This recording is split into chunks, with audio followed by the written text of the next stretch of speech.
Debt and loans go hand in hand, and they're not necessarily a negative thing. Hey everyone, and welcome to the Savvy Squaddie. In this video, we'll be talking all about loans and what inevitably follows debt. Firstly though, what is debt? Debt is money borrowed by one party, the debtor, from another, the creditor. Credit cards, loans, personal loans, mortgages, student loans, and even having to pay your mate back 10 quid are all forms of debt. There are, however, good and bad forms of debt. Good debt is something that will leave you better off in the long term and should not have any negative impact on your overall financial position. Things like mortgages and student loans are some examples of good debt, as at the end of it you're left with either a house that will appreciate in value or a degree which will help you with future employment. Bad debts are ones that do not improve your financial outcome. If you are using a credit card, a payday loan, or even a bank loan to pay for discretionary spending or luxury holidays, or even to pay bills, then you have bad debt. You may not be struggling to pay off these debts, but they are still examples of bad debt. If you're in debt, then chances are you have a loan. A loan can either be secured or unsecured. A secured loan is where the money you borrow is secured against an asset you own, like a house or a car. If you fail to make repayments, then these assets can be repossessed by the lender. These types of loans are less risky for lenders, and so interest rates are normally lower than that of an unsecured loan. They are, however, riskier for you, as if you're unable to keep up repayments, then you may lose your house or car. But if you have no issue making repayments, then a secured loan is a great option due to the lower interest rates. An unsecured loan is one where there is no asset attached to the borrowing of the money. Therefore, it is riskier for the lender, and so interest rates for these types of loans are a lot higher. If you don't pay these back, you could incur extra charges, be taken to court, and your credit rating could be affected and make it very hard for you to get more loans in the future. But how do loans work? When you borrow money, you must pay back the original amount, known as the capital, as well as extra, which is the interest, over a certain amount of time. The interest on your loan can either be compound interest or simple interest. I've already made a video talking all about these two, so I won't be going into too much depth about them here, but a link for that video is below. To put simply, simple interest only applies to the capital of the loan, while compound interest applies to both the capital of the loan as well as the interest it accrues. The frequency of compounding also has a huge effect. The more often it compounds, the more interest you will pay. Some loans compound yearly, others monthly, and some daily. I'll be giving a few different examples later on in this video which will hopefully help make it clearer. Interest rates are also either fixed or variable. With a fixed rate, what you are quoted when you apply for the loan will stay the same throughout the term regardless of what the economy is doing. And with the variable rate, the interest rate will fluctuate up and down along with the rest of the economy. Not all, but many loans are amortizing. An amortized loan is a type of loan that has fixed monthly repayments which are applied to both the capital and interest of the loan. This means that each monthly repayment is divided up between paying off some of the interest and some of the capital of that loan. The interest is calculated off of the capital remaining after each repayment, providing that each repayment is on time. If it isn't, then extra charges and interest will occur. At the start of repaying the loan, a higher percentage of the monthly repayment will go towards the interest and the rest towards the capital. As more and more repayments happen, the interest charge is becoming smaller as there is less and less capital to charge interest on. Towards the end of the loan, a smaller percentage of the repayment will go towards the interest and a much higher percentage will go towards the capital. For example, Joe borrows £10,000 at an annual percentage rate of 8.9% for a term of 48 months or 4 years. The total interest he will pay is £1,922. This is because the loan is amortized, and so interest is calculated on the remaining capital after each monthly repayment. If it wasn't an amortized loan and instead a flat rate, then the total interest he would pay is £3,560, and this is because they are charging interest on the initial amount of capital he borrowed and not factoring in any repayments. So 8.9% of 10,000 is 890, and then multiply that by 4 gives you 3,560. The main way you can tell which loan is amortized and which is a flat rate is the APR. If there is no APR, then it is a flat rate and you should stay clear. APRs automatically mean the rate is charged on any outstanding debt and not the initial amount of the loan for the whole term. Joe's monthly repayment is around £248. In the first month of repaying, £74 goes towards paying off the interest and £174 goes towards paying off the capital. So Joe now has £1,848 left of interest to pay and £9,826 left of the capital to pay. This monthly repayment is fixed and will not change. However, the amount that goes towards the interest and the capital will change. Let's fast forward to the beginning of his final year of payments. He has £2,842 left to pay altogether. He makes another monthly payment of £248, but this time only £21 goes towards the interest and the remaining £227 goes towards the capital. The formula to calculate an amortised schedule can look daunting, so for ease of everyone there's a link below to an amortised calculator. The most important thing to remember is that the APR might be 8.9%, but that is for the year. If the repayment period is monthly, then 8.9 needs to be divided by the number of months in a year, which is 12. That gives us a monthly interest rate of 0.74%, and for Joe's first repayment of his loan, 0.74% of £10,000 is £74, and that is how much of his monthly repayment went to the interest that month. Also, because Joe is paying off the interest as it occurs with each repayment, he is not being charged compound interest, because by the time the interest is charged again, the previous amount of interest has been paid off. Unless of course he misses a payment, then he would be charged interest on the capital left as well as the interest that is already accrued. It's also important to remember that not all loans work like this, and that it is important when applying for one you understand a lot more than just what's the APR, because it could save you a lot of money. I've mentioned APR a few times now, but what actually is it?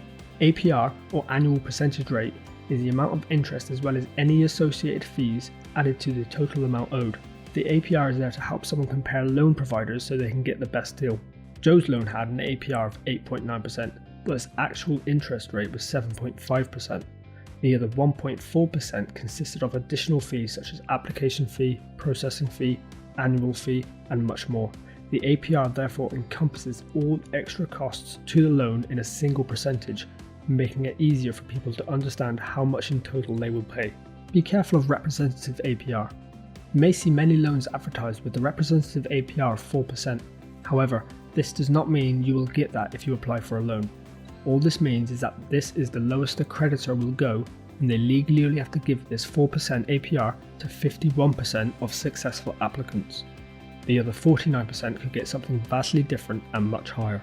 What determines the APR that you will be offered is your credit score. Have a good credit score, and then you will have a lower APR than someone with a bad score.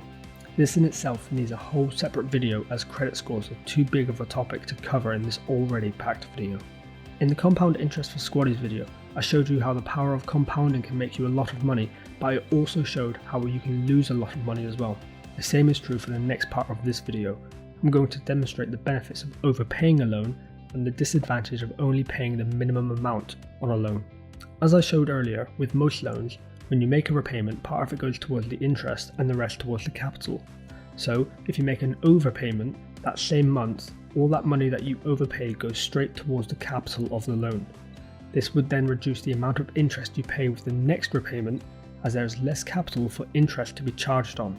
If you can keep up a routine of overpaying a bit every month, this can reduce the amount of time it takes to repay the loan, as well as it can greatly reduce the overall interest you pay, and so keeping more money in your pocket.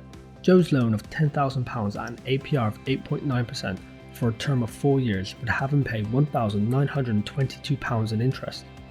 If Joe overpaid by £50 a month, he would save £382 in interest and would have paid off his entire loan 9 months early. Joe also has a mortgage for £150,000 at a fixed rate of 3.5% for 25 years. The total interest he will pay is just over £75,280. If Joe decides to overpay by £100 every month, he will save himself just over £14,378 in interest. He would also own his house outright after 20 years and 8 months instead of 25 years. Overpaying your loan can yield some great savings in the future. However, make sure to read your loan agreement carefully. Not all loan providers are the same.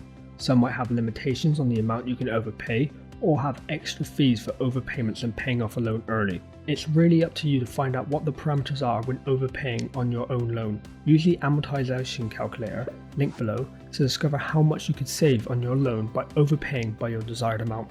Just as overpaying can save you money, paying the minimum amount on loans that don't have a fixed monthly repayment can cost you a lot more money. Joe purchased some new furniture for his new house on his credit card, which cost him £3,000. His APR for the card is 18%, and his monthly minimum repayment is 1% of his outstanding bill plus interest. So, for the first month he will pay around £72, but only £30 of that gets taken off the outstanding bill, as that is 1% of £3,000. The second month he will pay around £71 in total, but £29.70p will now go towards the loan, as that is 1% of £2,970. Joe's minimum payment will keep going down as the outstanding bill is slowly reduced. However, because he is only actually paying 1% of the outstanding bill with each repayment, it will take Joe over 27 years to pay it off, and he will have paid nearly £4,000 extra in interest. With each monthly minimum repayment, the entire interest for that month is paid for, but if Joe misses a monthly repayment, then compound interest will come into effect, as he will now be charged interest on top of his outstanding bill and the interest he didn't pay off when he missed his payment. If Joe is able to stick with a monthly repayment of £200, then he will pay it off in 1 year and 5 months and pay £385 extra in interest. This is all providing that he doesn't add to the balance of his credit card by using it for other expenses. Paying off this kind of debt with only the minimum amount can be a big factor in debt spiralling out of control and lead to someone who might really struggle with paying back their debt. There are two popular strategies to help pay back debt. These are the debt avalanche and debt snowball. The debt avalanche method is where the debtor targets the loan with the highest interest rate and gets that paid off first, and then moves on to the debt with the next highest rate. They still pay towards their other debts, but more money is focused towards paying off their highest interest loan. Jane's monthly net income is £1,500. After all of her monthly living expenses are paid and budgeted for, she is left with £500 to pay off the debt. She has £2,000 on her credit card at 18% APR. Her car loan is £200 a month with a 6% APR. She also owes her mum £500, but luckily it's interest free because her mum's nice like that. She's agreed with her mum to pay back £25 a month, and after her car loan she is left with £275 to put directly towards paying off her credit card. Providing she doesn't add to her credit card loan, she will pay that off after 8 months and pay only an extra £121 in interest. Once that debt's been paid, all that money can now go to overpaying her car loan to get rid of that, as it has the next highest interest rate. The overall advantage of this method is that Jane will pay less overall interest if she sticks with it and stays consistent. The second strategy is the debt snowball method. This method entails the debtor to create a list of all their loans from smallest to biggest, excluding a mortgage, and then the aim is to pay off the smallest first and work their way up to the highest debt. Like with debt avalanche, the debtor will still pay towards their other loans, but the majority of the money allocated towards debt repayment will go towards the smallest loan to pay it off as quick as possible. If Jane used this method, she would pay off her mum first, then her credit card, and then finally her car loan. A disadvantage to this method is that Jane will end up paying more interest overall, as her highest interest rate loan is not her lowest overall loan. However, Jane might feel more motivated to continue her debt repayment as she is seeing her loans disappear quicker. The snowball method gives a more psychological benefit than a financial benefit of the avalanche method. In the end, it's a personal decision on which method is best for the individual. The topic of loans and debt is vast. There is so much to them, far more than I can fit in this video, so it's important to really research and shop around when looking for a loan. Having debt is not a bad thing. The opportunity to be able to buy a house or a car would be out of reach for most people if it weren't for loans. It does, however, become a bad thing if you are unable to make repayments, get more debt to pay off existing debt, let it spiral out of control because you pay the minimum amount, when your paycheck doesn't even cover your overdraft, when you are careless with spending and using a credit card, and so many more reasons. When managed correctly, debt can be very useful. If this video has taught you something new, then please let me know down in the comments. I'd love to hear. Thank you all for watching. See ya. Thank you all for watching. If you liked what you just saw, please hit the subscribe button up there, and if you want to see some more videos, click over there. See you soon.